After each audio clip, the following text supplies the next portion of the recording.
All right, good afternoon, everybody. It is good to see all of you here on this sunny Tuesday afternoon. My name is Modupe Akinola. I am the Barbara and David Zelaznik Professor of Business and the Faculty Director of the Bernstein Center for Leadership and Ethics. And it is my pleasure to welcome you to the Klion Forum. It is one of our premier events, and I just realized this is the first major event of the year. And it's one of our flagship speaker events here at CBS. And since 1993, this forum has featured prominent leaders in a bunch of different industries who are focused on ethical, social, political, and economic challenges of our time. And today we have an incredible panel of leaders right here. I think they're kind of the coolest panel because they have the coolest title. They are futurists. I mean, we all kind of like to think of ourselves as futurists. I'm really not, but they are truly futurists. And what they do is spend some of their time, thinking about innovative approaches to leadership and how we can reimagine our future together, helping humanity thrive. And the topic for today is a big, lofty one. But before we get started, I want to take a moment to thank the Klion family. They support this event, and they are committed to ensuring that we address critical issues that face business leaders and bring important conversations like the one we're going to have today to Columbia Business School students. And the Klion Forum was named after the late Stanley Klion.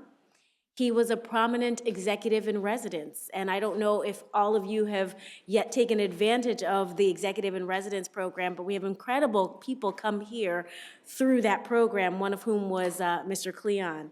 He was here from 1986 to 1994, and he was the executive vice chairman and an operating partner at Pete Marwick International, one of the world's largest accounting firms.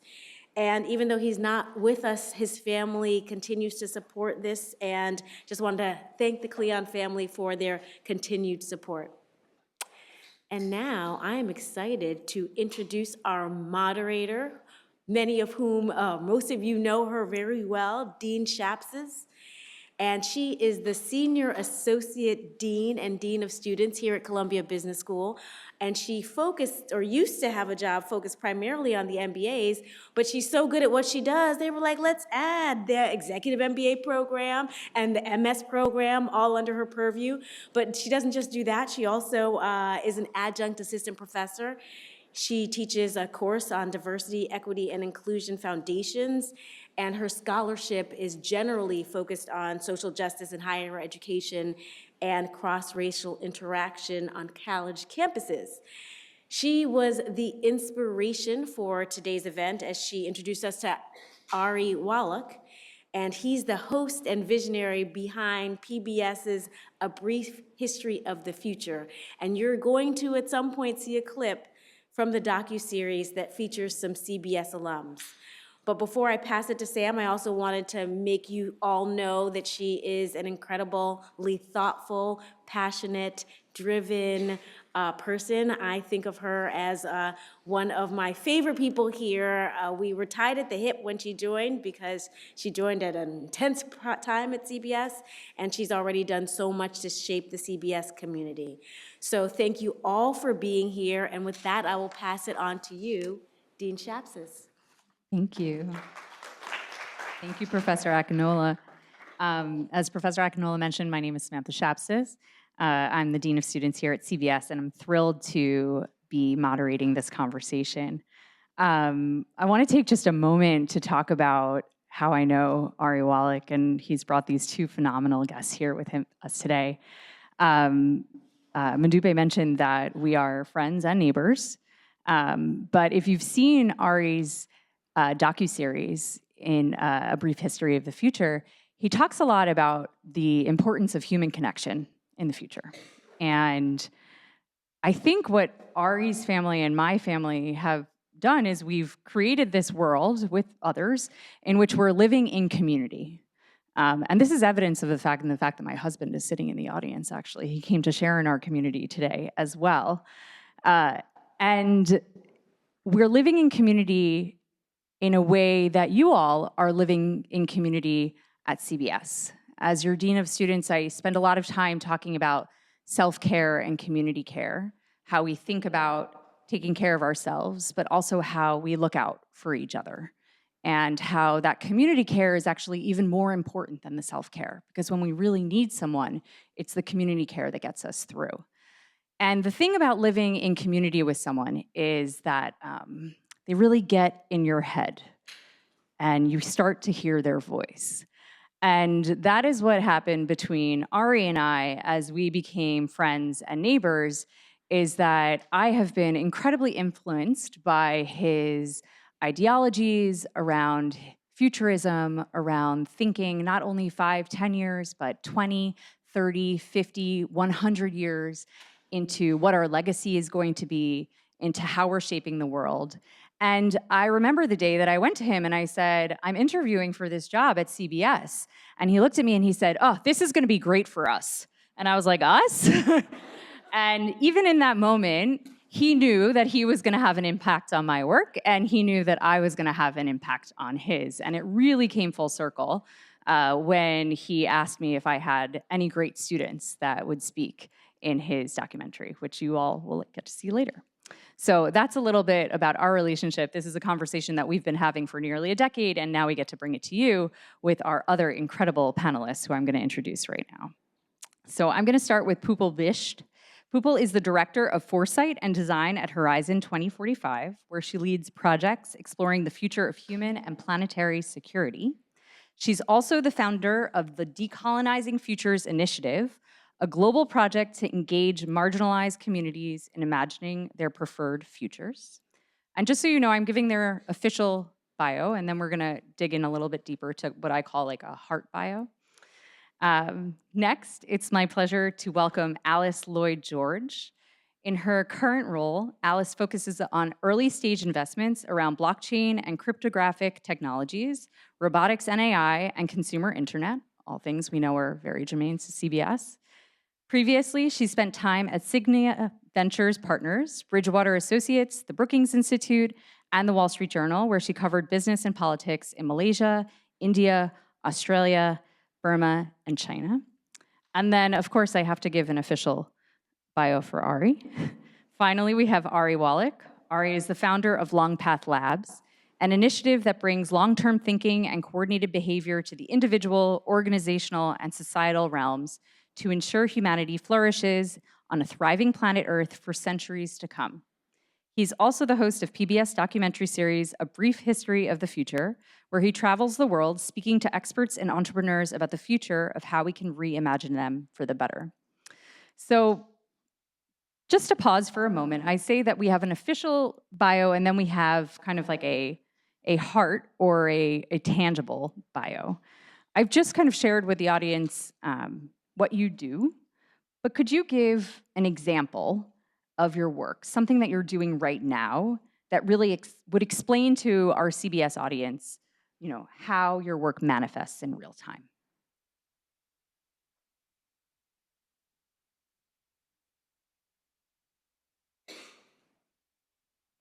Okay, perfect, that is working. Hi, everyone. Thank you for that lovely introduction. It's really a pleasure to be here. So an example of my work, monotony is not a feature of my job. So initially I thought, okay, what's a day in the life of a futurist? But I think there isn't a typical day that can be illustrative of what this work entails. I guess two examples come to my mind from my own initiative, which is called the Decolonizing Futures Initiative. In the first phase of that initiative, it started in 2018. And at the center of that work, of that project, was a new foresight methodology that I designed as part of my master's thesis. I went to school to study strategic foresight. And that methodology was really inspired from a place of recognizing a gaping hole in the futures discourse, which is that I wasn't able to bring all parts of my being into the work that I was being trained to do. And what I mean by that is, as someone who grew up in a highly globalized world as part of a post-colonial country, I'm from India, There are parts of my being that are shaped by my socio-cultural upbringing in India, and then there are other parts of my training which have trained me in Western thought. English is not really my mother tongue, but it is my first language. So I am very comfortable showing up in rooms where frameworks support that way of thinking, modernistic, linear. There's an implied association of what progress and growth means, and it's very, very emblematic of how foresight has emerged. But the project looked at how do other cultures think about the future, and how can we start designing spaces where people from those communities can actually come in and authentically participate. So an application of that work looked like partnering with the government of education, the Ministry of Education, government of Delhi, which is my hometown, and they were introducing an entrepreneurial mindset curriculum in middle school because they realized for the trajectory that India is on currently, they needed that as a skill set for young children, so it needs to be part of the education. But they didn't want to bring a type of entrepreneurial mindset that just copies or imbibes the kinds of principles and roadmaps that have really emerged in other geographies that don't have a lot in common with the students who are studying that course. So we brought in the Harvard methodology, which is sort of the heart and soul of that project, and ran a series of workshops. And through that, the students were able to inform the kind of entrepreneurial curriculum that actually makes sense and is in line with the sorts of problems they want to solve as future business leaders. Thank you. Sorry. Alice. Hi, everyone, and thank you so much for having me here today. It's really exciting to see all of you and think about what all you students might be doing next and in your lives. So I'm Alice, and I invest in frontier technology, which is both hardware and software, enterprise and consumer type companies. I invest at the very earliest stages. So that's kind of the official side. You know, from the heart or personal side, or what I've been working on recently, some of these have included clean energy. So I've been working on nuclear energy for the last few years and studying it and the history of it, the potential future of it, approaches to it. How are founders trying to build with nuclear right now? We tend to have conceptions of how this was done in the past, like really big power plants. Right now, there's a trend in the entrepreneurial world to do small modular nuclear reactors, and there's a lot of reasons for this. And so I've been navigating that ecosystem, figuring out who are the best teams to do this. There's a lot of great talent coming out of SpaceX, as you can imagine. So we tend to try and track that and see what they're doing. So I've been working on nuclear, also aerospace. I spend a lot of time in that historically, satellite constellations, propulsion systems. You know, I've always loved that since I was little. I've always been a big reader of sci-fi, and now it's cool getting to do the sci-fact part of it. And the space economy is growing so fast. So most recently invested in a company that's gathering solar energy and beaming it to customers in orbit in LEO. So think of it as the first gas station in space using solar energy. So that's some of how I spend my time. And then, you know, in between looking at these specific companies and founders, and I'm very grateful to be alongside them, I get to sit back and think about where do I think the world should go, mostly from a technology perspective. How can I be involved with that? Sometimes it's on boards. Sometimes it's trying to incubate and build things, and get to have a lot of fun in my job. Wow. So first of all, thank you, Sam, for that lovely introduction. The Bernstein Center, the Klion Forum, and all of you who decided to spend some time with us indoors when outdoors looks the way it does. For the first 15 years of my career, I was doing a lot of travel to work with clients. You can think of it almost as people, they would go to BCG, they'd go to McKinsey, they'd go to IDEO, and then eventually they get to me. Because what they wanted to do is they wanted to figure out, how do we think critically about the future, not a future that's going to kind of roll into us, but one that we can create. Now, obviously, most of my clients, they were big. It was the UN, the US State Department, Volkswagen Global.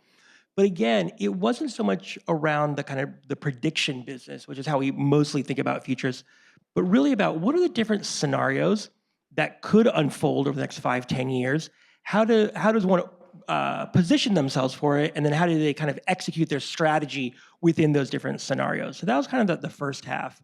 And it was really in 2016 when I realized that the work that I wanted to do was a continuation of that, but on a larger kind of temporal scale. Because I realized that the frontier technologies and the kind of wicked problems and amazing opportunities that we face right now aren't just of the moment, but they're ones of the moment, but that we need to kind of solve and work within, not just for the next 5, 10 years, but for their downrange implications over the next 25, 50, even 100 years.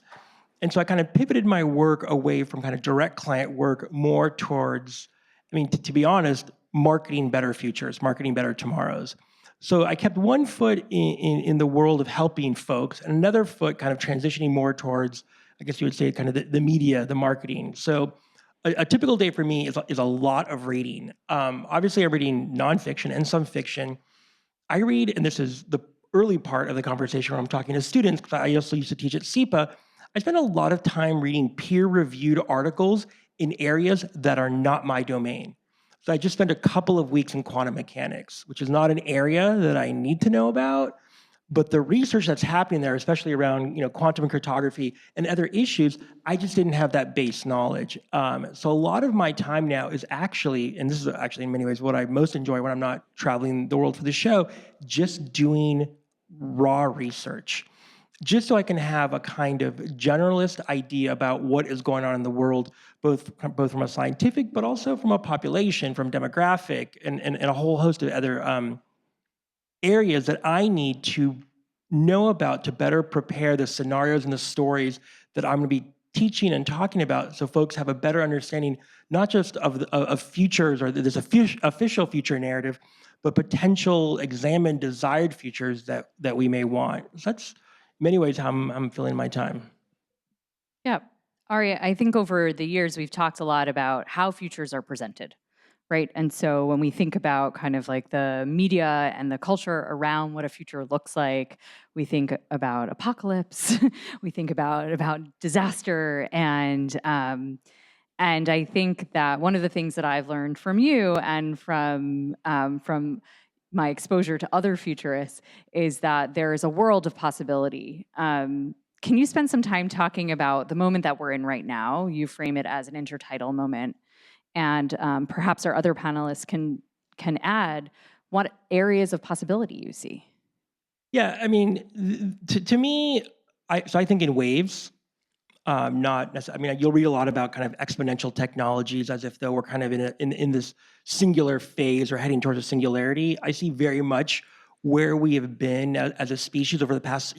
Most of my work starts around 10 to 12,000 years ago, moving from hunter-gatherer to the agricultural revolution and kind of the advent of technology and how it moves towards urbanization and civilization. And we've gone through kind of several major shifts. At my work, we call those shifts intertidals, that kind of space in between the shift. So I don't know what necessarily is coming next. Alice can tell you more to that. But what I do know is we are in a moment of time where the narratives around how we think about tomorrow are breaking down. So you're right. We did this study. If you look at most, and by most I mean over 95% of films and books that are about the future in a fiction sense, you think about The Hunger Games or The 100 or Mad Max. Again, upwards of 95% of them happen in dystopian tomorrows. And there's a reason for that. We can have a whole other panel on science fiction and what it does to the kind of collective unconsciousness and why we do that. But it is what it is. And so we're in a moment now where we're struggling to figure out what comes next. And we know the old ways are dying, the new ones are yet to be born. And two things I'm not necessarily a binary thinker, but two things can happen. One, which is starting to happen, we can have kind of a reversion to kind of almost like a retrograde futurism. Like we want things to be like they used to be. They were better, and we'll leave it at that.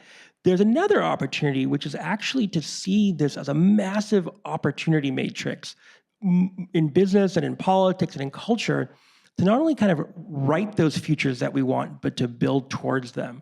And that's why I was so excited to be here in this room, because everyone a builder, but really a lot of it is happening from folks coming out of CBS and business schools and kind of business leaders. Now, I think a lot of these schools are going to start merging. I know the climate school is going over here, and eventually the climate and the business school will kind of become one, because we're going to be leading towards more regenerative futures, and it's going to require that type of thinking. But again, that's the moment that we're in, this kind of intertidal in between, and what comes from this period is very much up to us. I'm going to add to that, Ari, because the point you made about the two schools merging is a great point, because another feature of this moment that we're in is that it's a moment of confluence, right? The changes that we see emerging in one system are no longer restricted to that system. They're proliferating through that system across scales from individual to planetary really, really quickly at unprecedented rates, but also they're crossing over to other adjacent systems. And as a result of that, the impacts, the cascading impacts of all of these things simultaneously unfolding is really several magnitudes larger than it's ever been before. But there are very, very few leaders that are actually sitting in that space of exploration and discomfort, but that's exactly where we need to be, because those are the spaces that are revealing the unique challenges and opportunities that we need to leverage. So in my work, we kind of look at change through 3 different stages. We begin with studying change. That's where we're really looking for evidence of futures that are coming, but also futures that are already here, right? Then we're taking all of these signals, weaving them together, and looking at hundreds of possible ways in which how it might play out. Each of those scenarios then gives you a backdrop to test your assumptions and strategic options and responses against. But then also you need to have the counterweight of saying, if we know the kinds of futures we want to reject and move away from, what are the kinds of futures that we're actually trying to build? And that's what brings in the intentionality. And what we've started doing is we've realized that for the longest time, traditionally, leaders would come to futurists and think of them as people with magic 8 balls. So tell me what I need to know to do the thing I need to do better, right? That doesn't work, because then leaders don't have ownership over the futures that they're actually trying to build. So we've opened up our foresight process. We're inviting leaders in, and we're saying, okay, let's go on this journey of insight discovery together, so that they have fingerprints on the ideas that are coming out of futures thinking. And I think that level of collaboration, not just between designers and business leaders, but also business leaders and government leaders, right? Decision makers across the board need to be working in collaboration, not in competition, if we are to create the world that we are proud of leaving behind for our future generations. So one question that I often ask myself is, I think that we are often socialized to be present, right? I've received that message a lot. Be present, be present. So how do future business leaders, current business leaders, both embody a futurist mindset and at the same time kind of stay present and in the moment?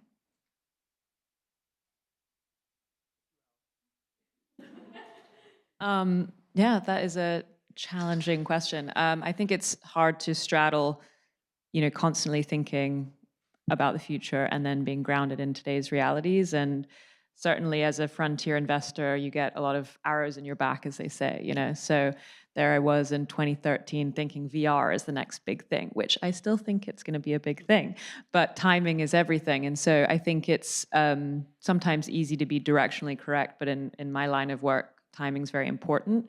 And where we are is almost, it's not even the 100, 200-year shift cycle. It's where are we in the 5-year cycles that we know when the returns are. So it's quite specific.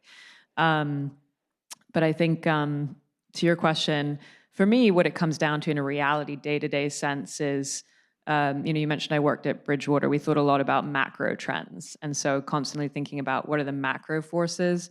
And then as a journalist, it was very much what's the bottom-up sort of specifics. And I think in your question about being present, it's about listening to people about what problems they actually have. So you can jump on board a new technology, say, can't be on a panel these days on tech without talking about AI, but that's what is happening in Silicon Valley right now. Okay, there's a lot of excitement around AI, but actually going to people who have problems and listening to what are those problems. That's what I would think of as being present, is like really taking a technology and applying it to a problem rather than just, being a technology in search of no problem. I was going to say, so I used to think, so I was fortunate enough to kind of cut my teeth in futuring. So I went to UC Berkeley, and down the street from us was a Global Business Network, which was in the 90s kind of, I won't bore you with the history, it's kind of really where professional futuring came from. It was a bunch of folks that came out of Royal Dutch Shell, which was kind of the premier corporate futuring think tank, and they still do these great scenarios that you should see online. But so that was kind of where I learned a lot about kind of scenario training. But then in my 20s, I spent most of my 20s, a chunk of my 20s, affiliated with the Soto Zen Center in San Francisco and in Marin County, which was very much obviously focused on being present in a very real, like before there was mindfulness, there was just this. And I realized that's what actually trained me to be a better futurist, not the scenario planning. It was because to Alice's point, if you really want to do this work, you have to observe what's really going on. So it's not the trends that are being spun out of silicon, and these are great things, right, to follow, to be a part of. But you have to look at like what's really going on. And to do that, you have to be clear and calm and observing in a very almost scientific way. And so people often think, oh, you must always live in the future in your head. No, like, yes, like I'm Jewish, so I'm neurotic, so I'm always kind of anxious. But that doesn't mean I'm always just thinking about the future, right? I'm thinking about how do we take where we are right now as a species and then look at those macro trends, but try and figure out where things might be going and how those things are impacting us. So to Alice's point, it's not just AI. It's like, what are the problems that people are dealing with right now? Because there's product market fit, as you all know. And so there are a lot of products out there that are future-y, but where they fit is you have to understand where we are and where individuals are at. So being present is actually one of the most kind of vital tools that a futurist can have. I want to touch on cathedral thinking, which is this mindset that involves long-term planning and commitment to achieve ambitious goals. So thinking back to how you can build something over generations and generations of time. Why is it important for business leaders to embrace this way of thinking?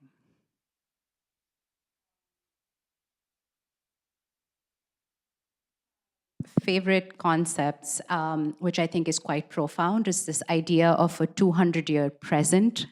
Is anyone familiar with that idea? It comes from peace researcher and socialist Elise Boulding's work. And it asks you to think about your lifetime in connection to the oldest person you know, who might have been born 100 years ago, and the youngest person today who might live on for 100 years from now, right? So each of us, our lifetimes are not limited to our individual lifetimes. We're actually part of a much longer continuum that connects us to our ancestors as well as our descendants. So the question about the future is ultimately the question about legacy, which all of you have touched on in different ways. And for better or for worse, we are going to leave a legacy behind. Are we going to be intentional about the kind of legacy we want to leave behind or not? So I think for me, that's really the question. It's actually a much broader philosophical question. And when we started doing, so Horizon 2045, my organization's name, it comes from our original mission, which was to end the nuclear weapons century by the year 2045. And in doing that work, we realized two things. The first thing is, I think it holds true for all existential threats, but specifically for the threat of nuclear weapons, you can no longer talk about nuclear weapons in isolation. You have to talk about nuclear weapons in relation to climate, to misaligned AI, to public health infrastructures crumbling. But the other thing is that we realize even leaders in the field who had dedicated their entire careers of several decades long to this cause were actually extremely challenged in defining with any level of specificity what future actually becomes possible if we were to achieve the goal of disarming our last nuclear weapon on the planet. And that's a problem. That means that's a gap. We're working towards a goal that we don't actually see. So to sort of counter that, we started a project called Far Futures. It's set in 2095, which is why cathedral thinking reminded me of that. That's a timeline a lot of us might not be around for, but we went to artists from around the world and asked them to imagine a future 50 years after humanity figures out a way to do away with the biggest threat that we've created for ourselves. What are the worlds that become possible as a result of us achieving our most ambitious goals? That's an amazing question. I honestly don't know. But I think it brings up an incredible question around vision and the ability to create vision. And Alice, I'd like to ask you, because I feel that your work has to do with kind of trusting someone's vision in a way. And so I'd like to ask you the question, with your VC interests in deep tech and future-focused projects, and some of the things that I've heard you describe, quite honestly, a gas station in space, I can't personally even imagine, even though I know it's actually happening. What are your criteria for understanding if a company is forward-thinking enough for your investment? Is it more about the project or the founder? How do you come to understand their vision and if it is real or tangible? A lot of trial and error, I would say.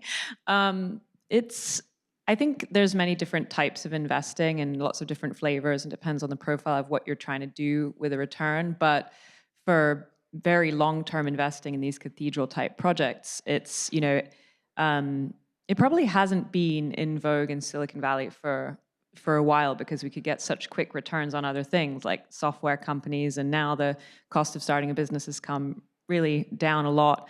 Barriers to entry are gone. People can start and flip a business really quickly, and you can make money doing that. So I think that the people who are doing these really long-term projects like space habitats or gas stations in space, or going to Mars, are fewer.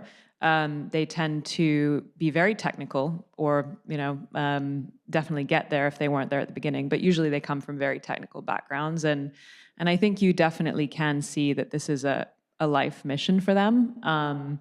And there's just this sort of characteristics you look for are true of all entrepreneurs, but you are going to fail a million times, and you're going to have another failure every single day, and you just have to be relentlessly determined and optimistic, and perhaps a little bit, I sometimes think you can know too much when you start. So you've got to know enough technically to be dangerous, but not know how hard it is, otherwise you would never do it. Or you're a little bit crazy, which probably a lot of these folks are. But I do think that deep tech does require a different type of founder and a different type of profile, for sure. Thank you. Ari, in your show, you traveled the world and interviewed many people who were interested in deep tech and all sorts of incredible entrepreneurs. Can you tell us a little bit about some of your takeaways from the show? In particular, why is it so hard for humans to think about the future and our future selves? Oh, yeah. I mean, look, I'll answer the first one very quickly. Without vision, you're lost. And so what I found is the folks that I met around the world, regardless of whatever their project was, some of them were, futures of food or religion or politics or even how we live together in community.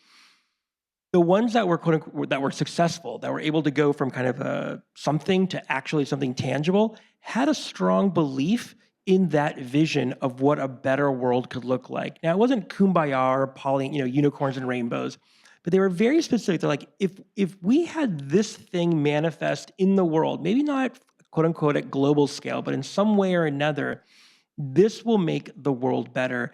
And back to the previous question, some of the folks I met knew what they were working on would not kind of fully manifest in their own lifetime, yet they still went ahead and did it because they believed in a vision that was bigger than themselves. So that was the one kind of big takeaway. You thought about something more than just yourself.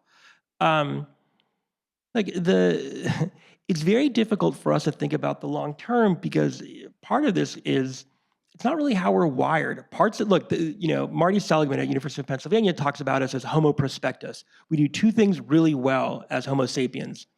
we communicate or collaborate, and we think about future scenarios really well. We really didn't have to start doing that until roughly 40 to 50,000 years ago. But even those future scenarios weren't that far out. It was, if our clan chases this large animal, what are the different directions it could go in? And how do we communicate to take down that larger piece of protein so our brains can grow? It's a very short explanation. It wasn't again until 10, 12,000 years when we actually settled and had to start thinking about how do we store our seeds? How do we get through the winter? Because now we have kind of urbanization that we really started to kind of think about it. But inherently, that is not how we are totally wired. We are still, we're high order primates who have a negativity bias inherently. So we're more interested in the things that will hurt us than the things that will help us. Doesn't mean we can't overcome these, but is it inherently kind of against our own lower levels. Now, obviously, there's the prefrontal cortex, executive functioning. We can do this, right? Building a building like this isn't reactive. You have to think, you got to raise the money, you got to do those things. So that becomes where culture overrides biology. So we've seen examples of this. And in the travels around the world, there were certain, obviously when we were in Japan, look, of the companies that are over 1,000 years old, about 857 of them, a vast majority of them are in Japan. They're family run, privately held, and they're connected to something bigger, kind of this transgenerational ethos. So it can be done, it's just extremely difficult. And then when you kind of layer in where we are right now with quarterly earnings and blah, blah, blah, we're disincentivized to actually do it. But at the end of the day, we actually can do it very well. We just need those cultural constructs around us. Thanks. Well, I want to take some time to share some of the thoughts from our students who were featured in your documentary. So we're going to share a clip of what our CBS students felt about the future. So let me set this up. This is, it's my episode. What we're going to do is we're going to jump in almost towards the end of episode 2, 6-episode docuseries. And Dean Shapses was kind enough to kind of loan us, I guess they're now alumni, several students from CBS to kind of think about, and so the episode starts off with kind of thinking about how they think about leadership in the future. So then I travel the world and do a bunch of stuff. Now we're back together again, and you're going to join us at the beginning of a conversation that kind of ties up this episode. So that'll kind of give you some context where we are. As leaders, if you want to kind of galvanize and bring people together, you have to have a vision. Mm-hmm. You want to co-create that vision, but you need to, there's a telos, there's an ultimate aim, there's a goal if we want to move forward. And I will put on the table that we've lost that. So take me there. I think we are at an inflection point. Like across society, we have this access to amazing technology. We have people that are thinking differently about what is their purpose, what is the world going to be, in 2040. So that gives us a chance to make change and make decisions that can be beneficial to all. However, we can very much have all of these conversations and not make any decisions, so nothing actually does change. So my fear is that while we have this opportunity, that we don't take advantage of it, and then we're continuing to live through the same things years from now. Are we providing basic human rights, basic human needs? And then beyond that, how do we incentivize that innovation, which pushes GDP, that solves cancer, that brings AI into the new age and allows us to, just sit and make music all day instead of having to worry about, building another slide deck. I would like to challenge you on GDP. Okay. Because I feel like GDP is what we're all chasing now. The question is, up until what point? Some people or some corporations are super successful, they drive innovation, they drive the GDP, but actually the rights you're chasing after, or the equality or equity, isn't achieved because of that. And I feel like GDP doesn't account for all of those things we care about. And I feel like that's not always money related. Sounds like, to answer your question, we need a social contract. That's the thing I'm tying together from everyone's answers, is there's a need for accountability from people that we're going to call leaders. It sounds like we need to hold each other accountable in some contractual way that emphasizes the need for rights and no harm to others. I love it when my students make me so proud. I'd like to open up the to questions if we're ready for that. So we have some mics going around. All right, I'll start. Alice, you talked a little bit about, sorry, I also moderate a TV show, so it's hard for me not to do this. You talked a little bit about kind of like frontier tech, and we talked about kind of low Earth orbit at gas stations. What are the other things that you're seeing right now that are actually, and I don't know if you want to say this, that are actually even like pre-investment? So if we're talking to people who are students right now who may be coming out and becoming VCs, like what are the things that they should be, or to you, that are fascinating and interesting, but aren't even at the point where they're getting that much It's like AI, well, AI is a bad example, but it's like, that's always the thing, AI is always around the corner. But like things that are a few years off that they should be kind of looking at. Oh, great question. I mean, there's things that I've continued to come back to the last 10 years, I would say. And it's more like, is the question, or is the timing now? One is battery tech. You know, there's a lot of research and development going on in batteries, but what is the time to invest? And I think even with, we mentioned nuclear. Well, there's the fusion side and the fission side of nuclear. And I've continued to look at a lot of fusion, but from a venture perspective, is that a venture type investment? And it depends on the profile of who you are as an investor and what you're looking for. But, these can be really, really long term. We're talking about cathedral projects, really critical, not just technology risk and, timing risk, commercialization risk. There's a lot. I think even with AI, there's a lot of capital pouring in, but that doesn't necessarily mean that you're going to get the venture returns, right? I think there's an argument that a lot of the value there is going to accrue to the incumbents. If you look at the sort of, the Microsofts of the world or, the other big players, a lot of the value might go there rather than to startups. So you have to actually not just think, okay, where's the capital going? Where's the talent going? But where's the value going to accrue and how much of that can I capture? So there's so many different pieces, which makes it a really fun puzzle. And then you can have a blanket rule and like, these things don't make money. And then there's the one exception, right? And so you're trying to find the one exception or someone who can just barrel through the obstacles, whether it's regulation or, sort of institutional politics or something and crack through. Quantum, you mentioned. I'm always interested in quantum. My younger brother has just started his quantum PhD, so I'm like, oh, great, please send me interesting things that are happening, but quite difficult to invest in from a VC perspective, I would say. So those are some things you could look at and could spend time in or not, but a few ideas. Hi guys, my name is Natasha. Thank you for being here. I'm curious as a founder as well, when you're exploring the deep tech space, whether it's AI, VR, and all of it quantum, I feel like the more that I learn, the less that I know. So as a founder, when you're exploring that space, what is a good thing to keep in the back of your pocket as you're exploring it to kind of walk into the darkness of it, but also to explore it in a way that's also sustainable and economical as a business? Yeah, it's a great question. I think, the first part of what you're saying, I also go through the same, I feel like, learning curve, which is you think you know a lot, and then you realize how little you know, and then you start to come up the expertise curve again.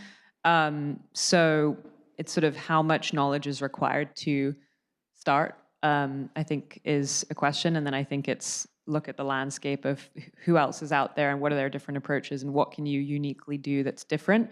What's different about your approach? And it might just be who are the people you can attract to this problem. I think a lot of what we've been talking about on the as a group today is attracting, talent, whether it's, to your institute or to your show or to your cathedral product. And if you can attract a unique set of talent at a moment in time, then that's definitely, I think, a balance to how much information you might need to start the company.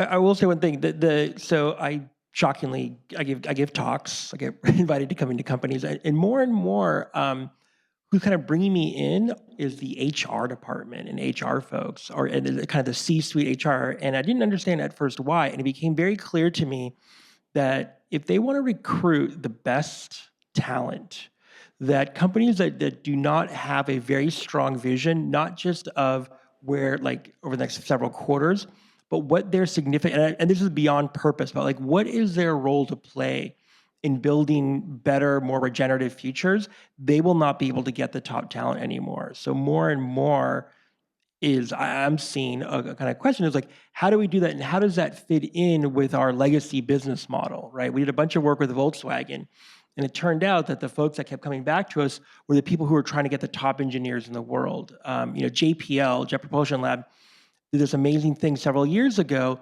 where they did, and you can still see them online, where they did a series of travel posters. So they look kind of like vintage travel posters, but it's like touring different planets. So it's like the old Pan Am Clipper posters. And when I asked them why they did that, partly they did that because they were putting those up in different engineering departments at places like Columbia and Caltech as a form of recruiting some of the top students. Because what they were saying was, you're not just coming to work on a Mars rover, you're coming and building legacy cathedral type projects that eventually will make these kind of fake vintage travel posters something that's very real. So part of it is when you're thinking and you're looking for those founders are ones that see themselves plugging into those bigger visions. I want to add to that as well. I'm reflecting back to my own time in design school. And the reason that I sought out training in futures thinking is because as I was getting out of design school, I realized that I was trained really, really well in embracing my creativity and knowing what to do with it. But my training was very insufficient in teaching me how to be critical about the impacts of my creativity. So I think it's very important for any young person that's full of brilliant ideas to engage a little bit in thinking about what happens when your brilliant idea leaves the pages of your sketchbook or your vision board and actually becomes a real thing in the real world and starts impacting real people's real lives, right? And I think that really is long-term thinking, is not thinking about the consequences after the fact, but being proactive about thinking about those consequences and which ones do you want to mitigate, which ones do you want to leverage and enhance. And I think that's where acting with care and leading with care actually comes in. Hi, my name's Caroline. Thanks so much for being here. I have a background in investing in government-related industries, and I'm just wondering how you think about the government as part of this, as both a customer, as a stakeholder, as you're doing futurist work, as you're investing in deep tech. I mean, I'll just say that the work that we've done with the government, I mean, like there are significant technological hurdles that we can't expect VCs to back. And that's where very strong industrial policy, especially around frontier technologies, plays a very important role. And with that, I throw it to Alice. Yeah, I think, look, honestly, there is a tension between Silicon Valley and DC. I spend a lot of time in both. So it depends which part of government, and I think, there's amazing ways in which the two can work together. But I would say the speeds are very different, and that's probably one of the main challenges. One's going very fast, one's going very slow. So sales cycles is kind of a key word. If your government is, government's customer, then, and you're a startup, you're just moving at a different speed, and that can be really frustrating. And, if you're on venture dollars, then your runway really matters. Every day matters, whereas a government customer, defense customer can take months to get back to you. But, they have deep pockets right now. There's a lot of hype about, Andreessen Horowitz started their American Dynamism Fund. General Catalyst has a similarly named fund. I can't remember what it's called. But a lot of people are doing this sort of, well, consumer's not hot right now as a sector. And we seem to have conflict in many zones across the world right now. So people are aware again of the government as a possible partner and customer. And so we'll see. There's a lot of things getting funded there. And I spend a lot of time at DARPA, for instance, and I've always tried to learn from where has innovation fallen out from in the past? And sometimes it's remarkable individuals with vision. Sometimes it's groups of people, like in the Bell Labs of the world. And sometimes it's government entities like DARPA that have spun out the internet or GPS, and they still do very cutting edge things, and they're not necessarily negative or detrimental impact. The last time I was there, they talked to me about how they're 3D printing coral reefs. So there's all sorts of things they're doing that are cutting edge, and they just have that long-term focus to be able to do it. Can you give 15 seconds or more on what DARPA is and what makes it so successful? Yes, I have to remember the acronym. I think it's the Defense and Advanced Research Projects Agency. They are a small part of the DoD. Actually, in terms of spend, it's only a few billion out of 800 billion annual spend from the DoD. Crazy. But yeah, I think the impact they have is quite large. There's a lot of wasteful spending in the DoD. DARPA is one of the more interesting parts where it attracts just like brilliant scientists. Yeah, I think a lot of the inventions that we use today, you wouldn't realize have actually started there, and they were used in a defense capacity or a sort of a minor capacity that the public didn't know about, and then they fell out into commercial use about generally like 10 to 15 years later. There's a great book by Annie Jacobson on DARPA, which I strongly recommend. Yeah, and I'll just add to that and say an example from my work is we've started bringing leaders from government, from business, but across sectors in the same room. And sort of, it's like color theory, right? So if you're sitting in the red section of the system, things are changing. And then you have another person in the room who's, say, from the yellow section of the system. What happens when you merge the red and the yellow? In that orange space, what are the unique opportunities for forging new alliances that emerge? So earlier this year, we ran something called the Klion Forum, where we brought together a group of 25 leaders from around the world. A lot of them were from governments outside of the US as well. And we were looking at the future of critical global relationships in the context of the polycrisis. And one of the most important relationship that emerged was public-private relationships. So all of our work is now focused, a part of it is focused on, okay, how do we actually embrace this and how do we make the most of that insight? But the other thing I wanted to add, now actually I've forgotten, so never mind. Happens all the time. Next question. I wanted to ask, sort of in following with the video, what kind of futuring work is happening around thinking about the evolution of capitalism? And it seems like that was kind of the folks were speaking around that.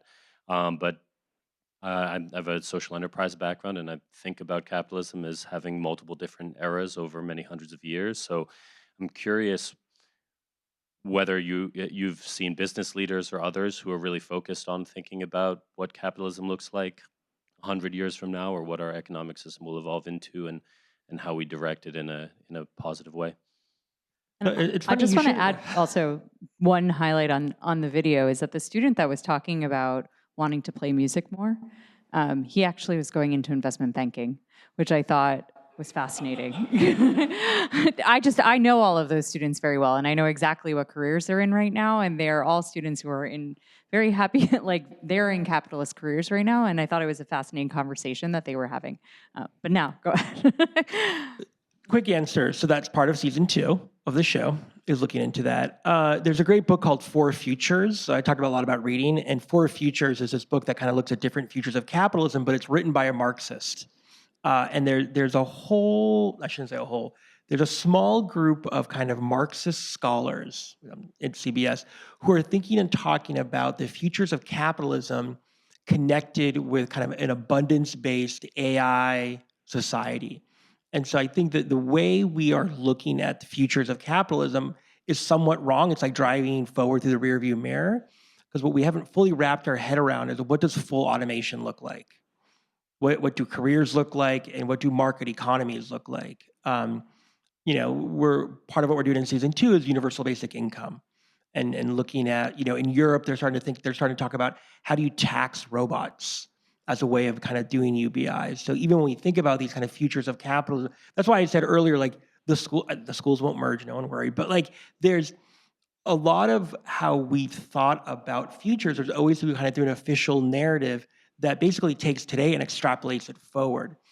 But I do think, quantum-enabled AI is very much a game changer, and where it's not being talked about enough is in regards to what it will do to capitalism. I think it's also about shifting incentives in terms of what is desired and what is rewarded in the system. So we have a tool which I think actually all of you can access if you go to radar.horizon2045.org. And it's a collection of over 500 signals of change that we've been gathering with an international horizon scanning network from all continents around the world for the past 18 months or so. And as part of that research, one thing that we were focused on was to look for green shoots, right? So Ari, to your point, future is not an extrapolation of the present. Foresight is not like binoculars, it's more like a game of Tetris. So you look at the signals that are really pointing to a divergence from the path dependency. Capitalism is path dependency, right? So we were paying attention to where are signals of something else emerging that can then grow on to become whole alternatives to capitalism. And one thing that comes to mind is nature positive investments and innovations, where the goal of the system of businesses of innovation is to protect and preserve natural systems. The goal is not maximum profit, no matter what the natural environmental cost. And that's happening in waste management. There are incredible examples from around the world. It's also happening in desalination of brackish seawater. We're going to have very less fresh water in the coming years, and people are trying to get ahead of that curve. In 2021, that market was around the size of 14 billion. By 2029, it's projected to be $28 billion. So there's a lot of potential in doing the things that are actually the needs of the hour, as opposed to just going after the goals that were set for us decades ago. Well, see, one last question. We're gonna take the last question. Yep. And then we will close. First of all, thank you for the conversation. I'm Doug Bauer. I'm an adjunct faculty member here. I'm just curious, so the future is filled with ideas, but not all of them are great. If I could wave a wand, I'd get rid of self-driving cars. I especially think that on the West Side Highway. But whose responsibility is it to determine what is a good idea or not a good idea? Is it the marketplace? Or is it government? Is it something else? I'm kind of curious about that. So the most kind of successful exhibit ever at a World's Fair, the 1939 World's Fair, was the Futurama exhibit. You know, millions of people have visited this exhibit. It was in Queens, not that far from it. They've actually had two of them, also in 1964. But the first one was amazing. What you did is you went from kind of room to room, and you saw the futures of kitchens and the futures of work and all these amazing, and everyone was just blown away because you kind of went on this like little tram through it. The one thing that people didn't necessarily pick up on right away was that in every one of these kind of visions of those amazing futures to come, in every room you went into was a 4 or 8 lane highway. So the Futurama exhibit was brought to you by General Motors. So one of the things that we train, I know all of us, is kind of where do these official narratives about these official futures come from? And I think in the work that you've been doing on decolonizing and the way you're doing on frontier tech that sometimes diverges from what some others would say is the future, is just that. Look, my training at UC Berkeley wasn't on futuring, it was in critical theory, like old school Frankfurt School, like critical theory, which was how do you look at things through a lens that allows you to kind of take away the officialdom of those narratives and those stories. So who decides that for the past several decades has been who's ever in power and decides what it's going to be, right? A lot of kind of we talked about this at one point before this panel, a lot of kind of futuring work came out, the professional futuring work came out of the 1940s, came out of the Rand Institute, where, you know, Herman Kahn and mutually assured destruction and what the Cold War would look like. But that was an Air Force think tank, and there was a reason to have an official future that went in that. I'm not saying what they did was wrong, but it's incumbent upon everyone to realize that whenever we see these stories of tomorrow, whether it's from Hollywood or from books or especially from businesses, that we step back and say like, well, who has to gain and who has to lose from this story of the future? And that's why I think. And that's really kind of a lot of the work that I'm doing right now is like, how do we democratize futuring, right? Taking it from kind of a sage on a stage, like this kind of crystal ball idea of it, because that has a lot of narrative power, to one in which people are able to actually understand where those stories come from and the power they have. So one of the things that's connected to A Brief History of the Future is a curriculum that we did with PBS Education for middle school and high school students, which is just that, which is to kind of critically examine the stories of tomorrow where they come from, what their intended impact is, and who wins and who loses. Again, a false binary, but it's just that. And so for me, kind of we know critical media studies. We kind of went through that over the past 10 years. And at least where I live, just north of here, we have that program in the high school, right? A lot of it's connected to social media. What I'm hoping is we also do that within the kind of the futuring realm as well. Because more often than not, we kind of take it for granted, but that we're all in this kind of Futurama exhibit, seeing these 4 and 8 lane highways. Again, I love cars, don't get me wrong, but it's important that we realize that because in many ways, a lot of the arguments, the debates, and dare I say even fights of the coming years and decades will be around competing visions of tomorrow. And so I think I would say it's all of our works. It's like, how do you open that up so there isn't a singular one, but multiple, so that we can be working towards what we call protopias. It's not dystopia, it's not utopia, but a protopia, which is a better tomorrow than the one we have right now, but it's not perfect. And that's the role of kind of every citizen, and I don't mean that in a voting way, but of anyone kind of engaged in a public forum of creating those futures.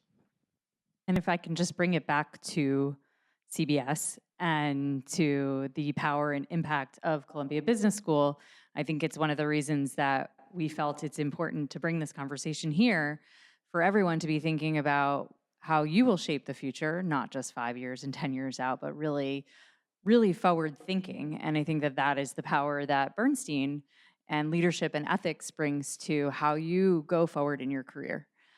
Because I think many of the people who decide the future, as cheesy as it sounds, are in this room. Because everyone in this room has incredible power and impact and agency, and you have a great responsibility to use it. So I want to thank our panelists for joining us today. Let's give them a round of applause. An absolute pleasure. Thank you, guys. Thank you.